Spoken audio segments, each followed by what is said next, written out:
यह वह दौर था जब कैरिबियंस पर राज करने वाले विदेशी गोरे तो टीम की कैप्टेंसी कर सकते थे, लेकिन उस देश में नस्लों से पैदा होने वाले कालों को ऐसा सोचना भी एक जुर्म की तरह ही था। ना सिर्फ कैरिबियन का सार्वजनिक रूप से दमन किया जाता, बल्कि उनको चुप भी करा दिया जाता था। सिर्फ वे काले थे, इसीलिए उनको सभी चीजों से दूर रखा जाता था।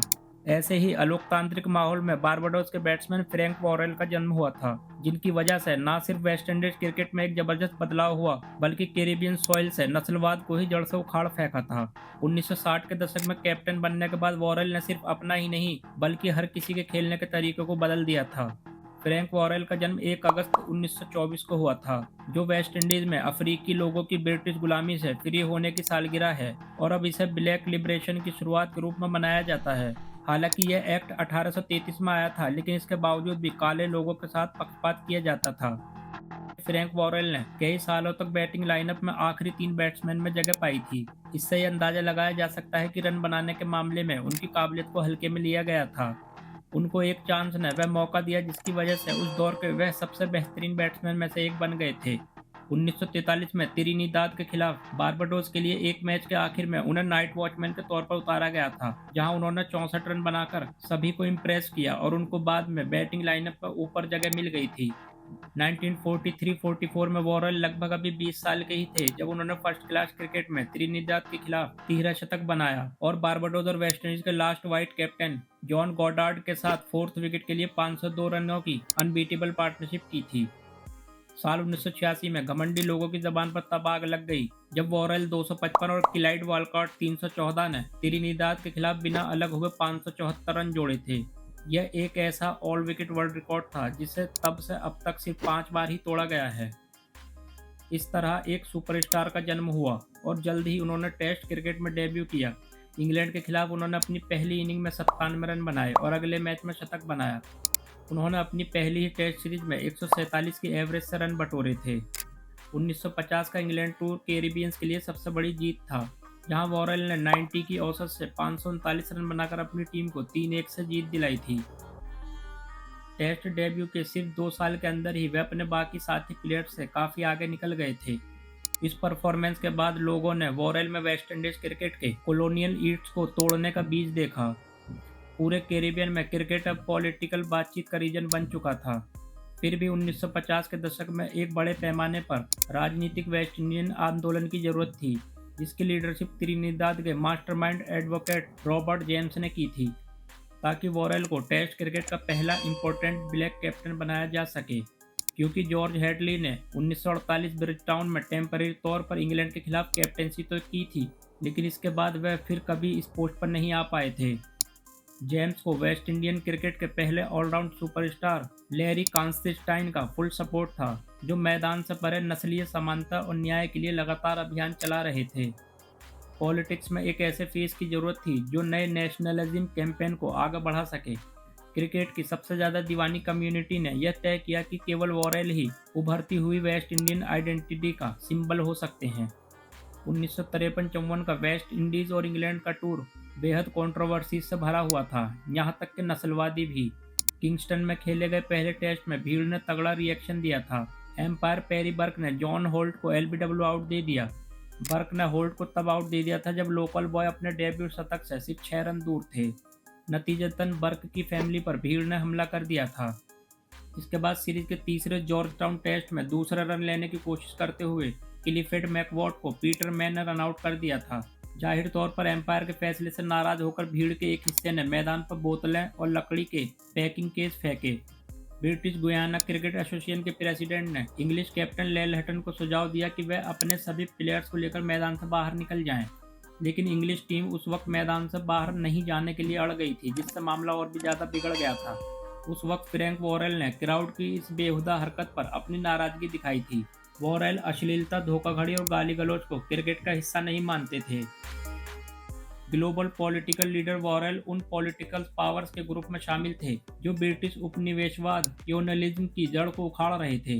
वॉरेल ने ऐसे फैसले लिए जिन्होंने पुरानी व्यवस्था की नींव हिला दी। इससे भी बढ़कर उनकी सामाजिक सोच और दयालुपन ने खेल में अपनी छाप छोड़ी थी, जिससे ब्रिटिश वेस्ट इंडीज क्रिकेट के ऑफिसर्स को छोड़कर उनको सभी का सम्मान मिला था। पूरे कैरिबियंस में बड़े पैमाने पर आंदोलन का ब्रिटिश वेस्ट इंडीज के ऑफिसर्स को हमेशा एक गोरे को टीम का कैप्टन बनाने की अपनी पॉलिसी को बदलना पड़ा। आखिरकार वॉरेल को 1960-61 के ऑस्ट्रेलियन टूर के लिए वेस्ट इंडीज का फुल टाइम कैप्टन बनाया गया। एक ऐसा कैप्टन जिसको बेकार परफॉर्मेंस के तौर पर हटाया तो जा सकता है, लेकिन रंग के आधार पर नहीं। कैप्टन के रूप में अपनी पहली सीरीज में उन्होंने कैरिबियन टेस्ट क्रिकेट में नई जान फूंक दी थी। 1960-61 में ऑस्ट्रेलिया के उस शानदार टूर से पहले बारबेडियन एक साथ रहना पसंद करते थे और इसी तरह त्रिनिदादियन, जमैकन, गुयाना के लोग भी एक साथ रहना पसंद करते थे। वॉरेल ने इन सभी को एक कर दिया। जल्द ही कोई ग्रुप नहीं रह गया था, सिर्फ एक टीम रह गई थी। नाम था वेस्ट इंडीज। उन्होंने सभी आइलैंड प्लेयर्स के बीच गुटबाजी को खत्म करके एक ऐसी टीम बनाई जो आगे चलकर 5 सालों में 2 बार वर्ल्ड चैंपियन बन गई थी। जैसे ही उस टूर पर वॉरेल मेलबर्न की सड़कों पर गए, उस वक्त लाखों लोग उनके समर्थन में निकल आए थे। तब ऑस्ट्रेलियन ऑलराउंडर किथ मिलर ने हंसते हुए कहा, वॉरेल को सलाम, ऐसा सैलाब पहले कभी नहीं देखा। मुझे शक है कि ऐसा इज्जत कभी किसी और कैप्टन को दिया जाएगा। उस वक्त Australian board president Don Bradman ने ऑस्ट्रेलिया और वेस्ट इंडीज के बीच खेले जाने वाली हर टेस्ट सीरीज का नाम फ्रैंक वॉरेल के नाम पर रखने का फैसला लिया था। ऐसा कहा जाता था कि उनकी कैप्टेंसी इतनी सिंपल थी कि उनकी टीम को खेलते हुए देखने वाले लोग यह नहीं बता सकते थे कि कैप्टन कौन है, क्योंकि उन्होंने दूसरे कैप्टन की तरह अपनी पोस्ट का दिखावा नहीं किया था। उनके दयालुपन की मिसाल उस वक्त के सामने आई जब मार्च 1962 में इंडियन ओपनर नारी कॉन्ट्रैक्टर को बारबाडोस के पेसर चार्ली ग्रिफिथ की गेंद पर सर पर चोट लगी। तब वॉरेल खून देने के लिए हॉस्पिटल पहुंच गए थे, जिसके बाद कॉन्ट्रैक्टर की जान बची थी। इंग्लैंड में उनका सबसे बेहतरीन समय 1963 में आया, जब उन्होंने वेस्ट इंडीज को 3-1 की बड़ी जीत दिलाई और इस टूर के बाद उन्होंने रिटायरमेंट का फैसला भी लिया था। उन्होंने 51 टेस्ट मैचों में 49 से भी ज़्यादा की एवरेज से 9 शतकों की बदौलत 3860 रन बनाए थे। साथ ही लेफ्ट हैंड स्पिन और मीडियम पेस बॉलिंग से 69 विकेटें भी चटकाई थीं। साल 1964 में इंग्लैंड की क्वीन ने फ्रैंक वॉरेल को नाइटहुड की उपाधि से सम्मानित भी किया था। वॉरेल वॉयलेंट और अहंकारी लोगों के लिए बिल्कुल अलग थे। उन्होंने अपने सभी बैट्समैन से कहा कि अगर उन्हें आउट दिया जाए तो वह तुरंत वॉकआउट करें। जब एक मैच में क्रिकेट के जबरदस्त ऑलराउंडर सर गैरी सोबर्स, जो कि उस वक्त यंगस्टर थे, एम्पायर के फैसले से नाराजगी जताते दिखे तो कैप्टन वॉरेल ने उन्हें फटकार भी लगाई थी। सभी प्लेयर्स अपने कैप्टन का बहुत सम्मान करते थे। उसके बाद जब भी एम्पायर उंगली उठाते, सभी बैट्समैन आसानी से वॉकआउट हो जाते थे। मार्च 1967 में सिर्फ 42 साल की उम्र में जमैका के एक यूनिवर्सिटी हॉस्पिटल में ल्यूकेमिया बीमारी से उनकी डेथ हो गई। उनकी डेथ के दिन रेडक्लिफ टाउन हॉल पर झंडा आधा झुका दिया गया था। 1963 में वेस्ट इंडीज को इंग्लैंड में 3-1 से जीत दिलाने के बाद मैडम तुसाद म्यूजियम में उनकी वैक्स स्टैचू लगाई गई थी। वॉरेल बारबाडोस के $5 के बैंक नोट पर भी दिखाई दिए थे। वे लैंकशायर लीग में रेडक्लिफ के लिए खेलते थे। बाद में पास की एक सड़क को उनका नाम दे दिया गया था। वॉरेल ने दूसरे वर्ल्ड वार के बाद दुनिया को एक नए लोकतांत्रिक खोज में जो सम्मान दिलाया था, उसके लिए वे हमेशा अमर रहेंगे। उन्होंने कैरिबियंस को एक सूत्र में पिरोया था। उन्होंने उस नस्लवाद को कैरिबियन सरजमी से उखाड़ फेंका था जिसमें वे सदियों से पिसते चले आ रहे थे।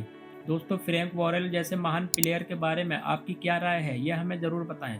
हम ऐसी वीडियोस बनाते रहते हैं, इसलिए आप साथ ही इस चैनल को भी सब्सक्राइब कर लें। तो चलिए दोस्तों, इस वीडियो को यहीं पे ख़त्म करते हैं। वीडियो अगर पसंद आई हो तो प्लीज़ ज़्यादा से ज़्यादा लाइक और शेयर करें, ताकि कैरिबियन सरजमी पर जन्मे इस महान योद्धा के बारे में ज़्यादा से ज़्यादा लोग जान पाएँ।